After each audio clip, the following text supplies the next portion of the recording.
Þetta ég menn bara sáttir eftir búin að vera að landa sínum fyrstu 2 stigum? Já, mjög lettir að vera búin að landa fyrstu 2 stigum. Þetta svona gífurlega vonbrigðarleikur núna. Þessi fyrri hálfleikur, vörnin, sóknin, þetta var allt að smella einhvern veginn. Já, svo í fyrri hálfleikur markvarslu og fyrri hálfleikur var flottur en seinni hálfleikur ekki sko. Þetta búið að vera svolítið hjá okkur núna eins og við byrjum flott í fyrri hálfleik en þetta svolítið á hælunni í seinni, ég þurfum að bæta því. Þú náttúrulega hægri hornamaður, mér fannst þú samt fyrir að skora bara alls staðar á vellinu, nema kannski bara á línunni. Já, ég svo góður leikmaður, ég get skora hvað sem er á vellinu. Munurinn á þessum 2 hálfleikum gríðarlega mikið. Þið virtust koma bara inn í seinni hálfleikinni sem þið væri búin að vinna leikinn. Já, ég veit ekki hvort það hafi verið á mönnum en mér finnst bara að það stefna mikið á hælan, það var sérstaklega varnarlega sko.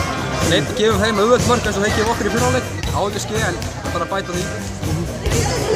Munurinn á þessum leik og ykkar fyrstu 2 heimaleiki? Bara gífurlegur. Þessum ágætis valsleikur, ekkert að hánum sem svona? Nei, hann var flottur sko, ok, framleikur, bara mjög lélugur, leikurinn í dag, jú, að mestu leiti góður, sínum karakter að klára leikinn, en þetta er bara eitthvað sem við byggjum hún á. Haukaliðið eitthvað, það lítur náttúrulega að hafa verið komið eitthvað aðeins óvart í fyrri hálfleik allavega?